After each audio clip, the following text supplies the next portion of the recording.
Bonjour à toutes et à tous, en ce lendemain de Noël, on espère que vous avez passé de joyeuses fêtes aux côtés de vos proches. Sans plus tarder, on démarre ce tour de la presse sportive en France avec le Paris Saint-Germain qui lance son opération dégraissage. Le journal L'Équipe fait dans le jeu de mots pour résumer le grand ménage qui s'annonce. Solde d'hiver, peut-on lire dans l'encart du quotidien sportif français.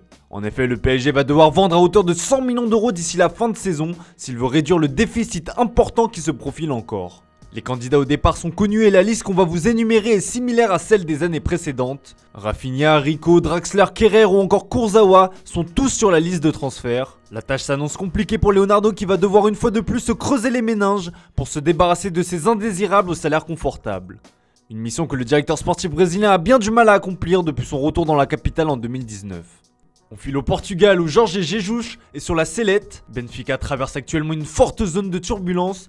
Quelques jours après la défaite en championnat face au Sporting, le club lisboète a vécu une nouvelle désillusion en se faisant piteusement éliminer 3-0 par le FC Porto en 8ème de finale de Coupe du Portugal. Une semaine compliquée pour Benfica et forcément, l'entraîneur Jorge Jesus est remis en question.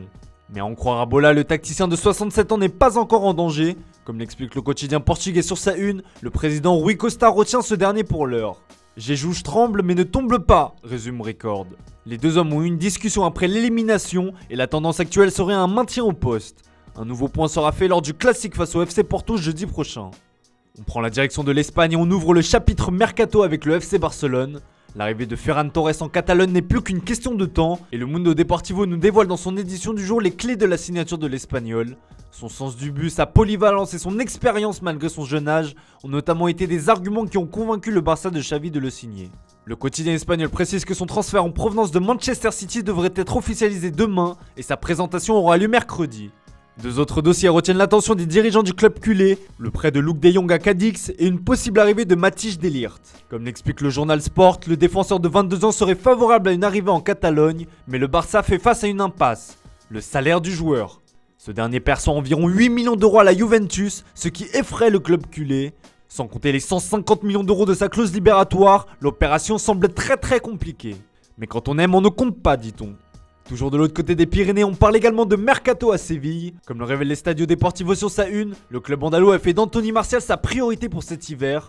Avec les absences de Mounir El Haddadi et de Youssef En-Nesyri qui vont participer à la CAN, le Séville FC a urgemment besoin de renforts à ce poste. Julen Lopetegui apprécie grandement la polyvalence du français qui serait aussi séduit par cette option et surtout par l'idée d'obtenir un temps de jeu plus conséquent que ce que lui propose actuellement Manchester United. Un prêt serait à l'étude, affaire à suivre. Allez, on termine ce tour de la presse sportive en Angleterre où la menace du huis clos plane plus que jamais sur la Premier League. Alors que le Boxing Day va démarrer aujourd'hui avec déjà plusieurs rencontres reportées, on craint le pire outre-Manche. Le Daily Mail envoie un message « Ne nous fermez pas », peut-on lire.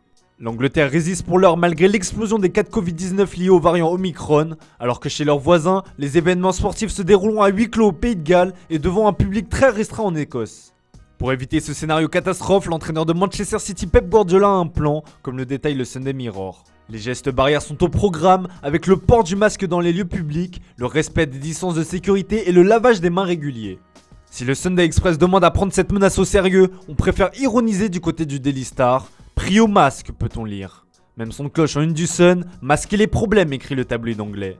Les supporters anglais savent désormais ce qu'il leur reste à faire s'ils ne veulent pas revivre un nouveau huis clos dans les stades. Voilà, c'est tout pour aujourd'hui, merci pour votre fidélité, bonne journée à vous, on se retrouve dès demain pour de nouvelles vidéos sur Foot Mercato.